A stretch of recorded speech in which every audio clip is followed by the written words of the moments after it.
안녕하세요. 백두산 금융연구소의 백두산입니다. 5월 26일 화요일 밤 10시 반입니다. 한국장 마감하고 미국 시작 살펴보도록 하겠습니다. 오늘 한국장 먼저 보면 많이 올랐어요. 많이 올라갔고 굉장히 일단 좋아 보이는 모습입니다. 그리고 오늘 코스피 쪽에서 시가총액 상승, 시가총액 상위 종목들 이렇게 보면은 대형주 위주로 좀 많이 올랐어요. 그래서 이 정도면 외국인이 진짜 들어오는 그런 모습인 것 같기는 합니다. 문제는, 문제는 실제로 간판에 찍힌 액수는 141억으로 그렇게 많이 찍히진 않았고, 문제는 이제 연속성이 나오느냐가 어쨌든 가장 큰 문제겠죠. 지금까지는 일단 외국인의 연속성은 찾아볼 수가 없었긴 합니다. 지금까지 어쨌든 간헐적으로 한 번씩은 들어왔는데, 외국인이 들어온 꼭 다음날 2거래일 정도는 꼭 폭락이 나왔었긴 했었거든요. 예를 들면 이런 날 4월 29일 날 외국인이 좀 몇천억대로 들어왔어요. 그리고 나서 5월 첫째 날에 폭락했죠. 그리고 5월 달이 이렇게 좀 어둡다가 지금 마지막 주에 윈도우 드레싱 한다고 오르고 있고, 이번 주도 5월 마지막 주니까 또 현재 많이 오르고 있긴 한데 6월 첫째 주가 되면 6월 첫 거래일이 되면 어떻게 될지 솔직히 잘 모르겠습니다. 하여튼 오늘 장 내용은 굉장히 건전해 보입니다. 좀 주목하셔야 될 건 삼성전자 쪽에서 또 재밌는 모습이 나와서 주목하셔야 될 것 같은데, 제가 요날 말씀드렸죠. 5월 21일 날 종가에 삼성전자 굉장히 강력한 그 하락에 관련된 패턴, 위험한 모습이 나왔다, 조심해야 된다라고 말씀드렸는데, 그 다음날 폭락했죠. 근데 그 뒤로 시세의 연속성이 나오지 않고 하락의 연속성이 이어지지 않고 결과적으로 3거래일 동안 48,700원 지지선 지켰고, 오늘 이런 모습 나왔다는 건 사실 앞으로 이제 추세적으로 48,700원은 기술적으로 봤을 때 더 이상 어떤 붕괴시키기 어려운 굳건한 지지선을 확인했다라고 얘기를 해도 될 것 같아요. 일단 삼성전자 모양 굉장히 좋습니다. 이런 모습 말씀드리면 될 것 같고, 오늘 환율도 굉장히 갑자기 안정적으로 바뀌었습니다. 1234.4원, 1234.3이 이 선물 기준으로 해서 환율의 어떤 중요한 그 지지와 저항 자리인데, 이거 올랐다가 다시 내려왔어요. 솔직히 약간 이해는 안 됩니다만, 시장을 이해하려고 하면 안 되겠죠. 받아들여야지.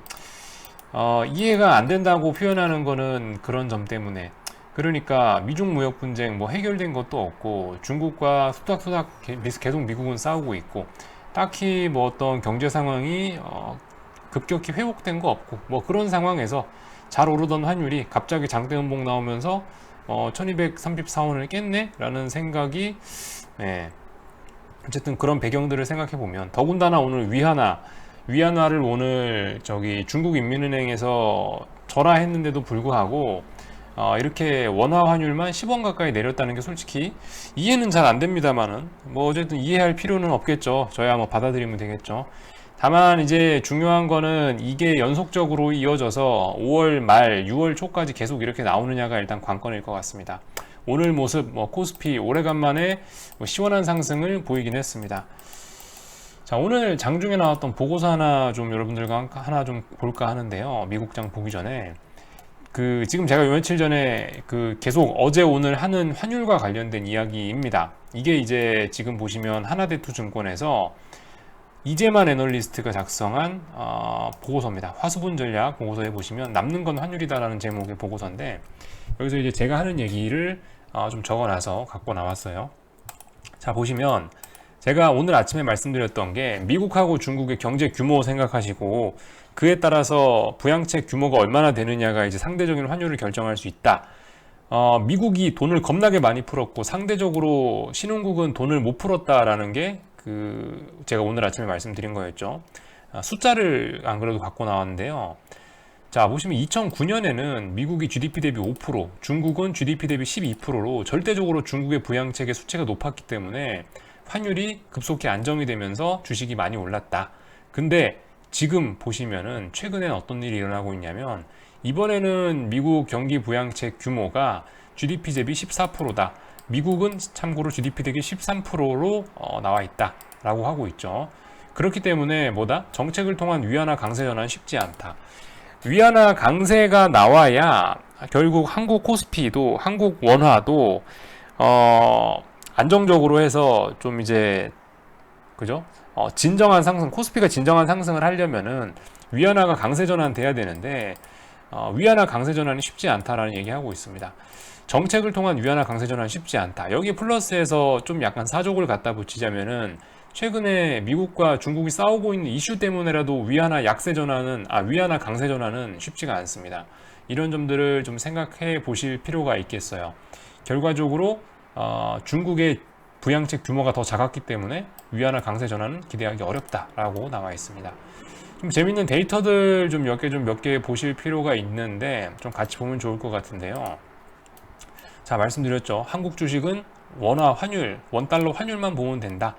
2009년에 환율이 강세가 나오니까 드디어 그때 삼성전자와 현대차 많이 사면서 외국인이 들어왔고, 그리고 이번 같은 경우 지금 계속 말씀드리다시피 삼성전자하고 현대차 이런 대형주에 외국인이 안 들어오고 있다라고 말씀드리고 있는데, 이것도 뭐 때문이다? 환율 때문이다. 원달러 환율이 계속 보시다시피 이렇게 강세를 보이고 있기 때문에, 원달러 환율이 약세를 보이고 있기 때문에 대형주에 외국인이 안 들어오고 있다. 그래서 제가 코스피에 외국인이 안 들어오고 있다라고 계속 그렇게 말씀을 드리고 있는 겁니다.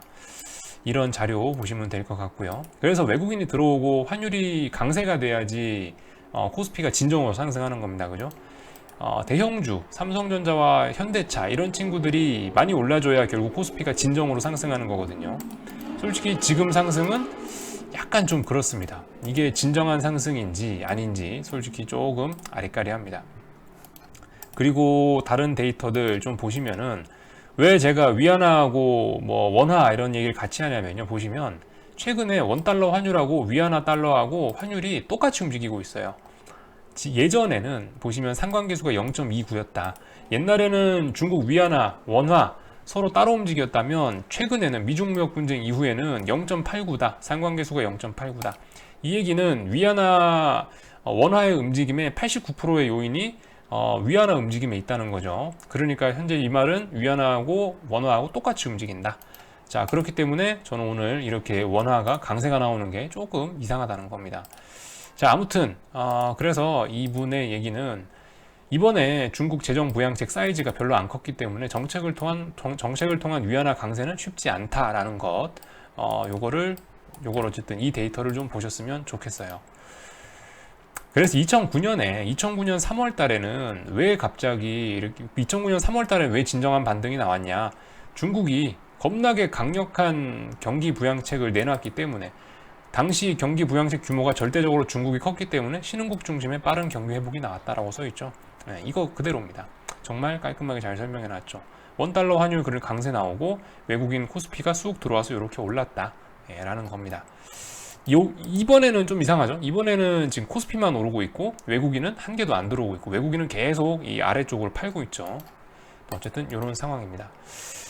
제가 얘기하는 어떤 핵심적인 내용들을 굉장히 좀 깔끔하게 글로써 잘 풀어준 보고서인 것 같아서 여러분과 한번 봤습니다. 이거 한번 인터넷에 찾아서 한번 보세요. 화수분 전략, 남는 건 환율이다라는 제목의 하나금융그룹에서 나온 이재만 애널리스트의 보고서입니다. 아무튼 이제 요건 됐고 미국장 보겠습니다. 미국은 월요일날 쉬었네요. 그죠? 월요일날 쉬어서 오늘부터 시작을 하는데 일단 어마어마한 갭상승을 했습니다. 그죠? 미국 S&P. 자, 일단 이 미국도 똑같은 거예요. 결과적으로 5월 마지막 주기 때문에 미국도 윈도우 드레싱인 거예요. 결국은 미국도 종가 관리가 들어가는 겁니다. 아시아장 많이 올랐다 그러니까 미국도 오르자 해서 일단 갭상승 빵 해서 또 다시 저항을 갭으로 넘어갔습니다. 솔직히 이렇게 갭으로 이렇게 넘어갈 만한 이슈가 있는지 뭐가 있는지 잘 모르겠지만 일단은 뭐 열심히 넘어가고 있습니다. S&P만 봐서는 뭐 과열이다 어쩌다 이제 뭐 얘기를 못 하겠네요. 다만 오늘 밤 참 이까지 내려와서는 안 되는데 일단 아직까지 TVIX와 여기 보시면 빅스 선물이 있죠. 여러분들 TVIX하고 이 빅스 선물인데 빅스 선물이 아직까지도 보시면 자 위에 있는 게 S&P 선물이에요. S&P 선물 지속적으로 고점이 높아지고 있는데도 불구하고 빅스는 계속 저점이 높아지고 있는 상황입니다. 글쎄요 어떻게 될지는 솔직히 미래의 일은 모르겠습니다. 자, 아무튼 TVIX 정말 가지고 계신 분들도 대단하시고 그런 상황인데 원래 이까지 내려오면 안 되는 거예요. 이까지 내려오면 안 되는데 일단 내려왔어요. 하지만 일단 오늘 개파락 뭐 무려 8% 가까이 개파락 출발했고 뭐 이런 상황이니까 일단 한번 뭐 또 그죠? 또 종가 보면서 또 개겨야 될 거예요. 어차피 여기까지 개기신 분들은 제가 봤을 때 TVIX 생각이 있으시다면 133.5 그죠? 12일날 시초가 기준으로 해서 이거 붕괴되면은 그만 TVIX 놔줘야 될 겁니다. 아마도. 어쨌든 아직까지는 참 깝깝합니다만은 아직까지는 뭐 가능성이 없지는 않다. 예, 가능성이 없지는 않다. 이런 말씀 드릴 수 있을 것 같습니다. 여기서 그러니까 어차피 여러분들 5월 달에는 주식이 죽어도 안 빠질 거예요. 5월 달에는 절대 주식 아마 안 빠질 겁니다. 왜냐하면 윈도우 드레싱 그 4월 말에도 보셨죠? 4월 마지막 주에 오르는 거 그런 일이 일어날 거예요 아마. 지금 그래서 5월 달이 이제 3거래일 남았습니다. 27, 28, 29 남았는데 3거래일 동안 아마 일단은 절대 S&P는 막 큰 하락이나 이런 건 없을 것 같아요. 종가 관리 들어가야 되기 때문에. 근데 그 3거래일 동안 만약에 TVIX가 여기 있는 5월 12일 날 나왔던 저점 굳건히 지키면서 여기 어딘가에서 3거래일 동안 바락바락 죽지 않고 고개를 쳐 든다면은 어마어마한 대박의 가능성은 여전히 열려 있는 겁니다. 그죠? 뭐 아시다시피 이거 풋옵션인데 풋옵션이 세상에 지수의 고점이 뭐 몇 번씩이나 높아지는데도 불구하고 풋옵션의 저점이 낮아지지 않는다면 여러분들이 뭔가 엄청난 게 있긴 있는 거겠죠. 자, 한국은 겁나게 올라도 미국 S&P는 뭐 일단은 풋옵션이 바락바락 개기고 있습니다. 아침에 어떻게 될지 모르겠습니다만은 어쨌든 이 5월 12일 날 나왔던 저점 시초가 133.5 기준으로 해서 얘가 살아있으면은 아직 희망의 불씨는 아직 TVIX 살아나고 하는 희망의 불씨는 꺼지지 않은 것이다 라는 말씀 드릴 수 있을 것 같고, 똑같은 얘기죠. S&P가 계속 바득바득 고점이 높아지는데 우리 빅스 선물이 계속 이렇게 고점이 계속 저점이 낮아지지 않고 지지력을 보이고 있다는 것도, 이것도 하여튼 뭔가 어마어마하게 그 상승하는 이 지수 상승을 바라보시는 분들 입장에서 어마어마하게 이것도 기분 더럽고 뒤통수 싸한 일이에요. 일단은 지켜보겠습니다. 어떻게 될지는.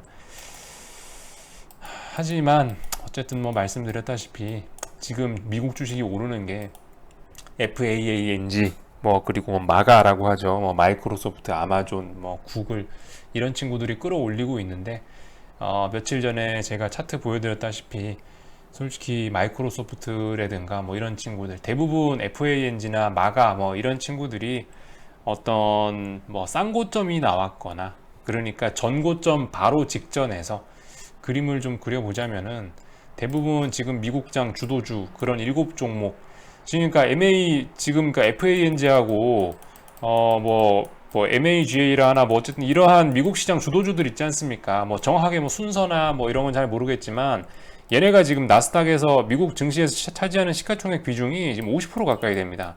그래서 얘네가 박살이 나야지만 만약에 지수가 조정이 나온다면 조정이 나올 거예요. 지수가 하락한다면 얘네가 빠져야 됩니다. 근데 참고로 지금 어쨌든 S&P 빅스가 이렇게 계속 저점을 높이고 있는 모습을 생각을 해보면 얘네도 어쨌든 뭔가 좀 수상한 모습이 나오긴 하고 있다. 얘네 모습이 며칠 전에 말씀드린 게 전고점, 코로나 나기 전에 전고점, 코로나 이후부터 빠졌다, 그리고 나서 지금 반등했다. 지금 대부분 이 자리 부근에 와 있어요. 여기 전고점 부근에서 어떤 저항을 받고 있는 이런 자리입니다. 대부분. 아니면 정말 강해가지고 코로나 직전 저점, 코로나 충격 이후 요렇게 요 정도 와 있는 상황입니다. 약간 뭐 지나야 오버슈팅이라고 말씀드릴 수가 있겠지만 지금 어쨌든 약간 오버슈팅 같은 냄새가 나는 종목들이 굉장히 많습니다. 예를 들면 페이스북 같은 거 아시다시피 이렇게 시세라는 게 이렇게 기울기 없이 올라가다 이렇게 확 올라가는데 이 마지막에 나오는 장대 양봉은 매수의 장대 양봉이 아니겠죠. 이건 매도의 장대 양봉이겠죠. 거래량 엄청나게 많이 나오면서 여기서 없던 거래량이 여기서 거래량 많이 터지면서 나오는 장대 양봉은 뭐겠어요? 그만하겠다는 의미겠죠. 근데 대부분 보시면 일단 FANG나 MAGA 미국 시가총액의 50%를 차지하는 친구들이 이런 오버슈팅의 모습이나 아니면은 오버슈팅 없이 이렇게 고점이 살짝 낮아져서 고점 저항받는 이런 모습들이 나오고 있다. 이 정도 말씀을 일단 드릴 수가 있을 것 같습니다. 여러분들 TVIX는 아직 죽지 않은 상태입니다. 아직 관뚜껑은 닫지 않았네요.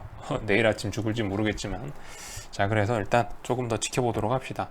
5월달이 끝나고 만약 무슨 일이 TVIX가 5월달 내내 죽지 않는다면 6월달에 또 무시무시한 일이 일어날 수도 있겠죠.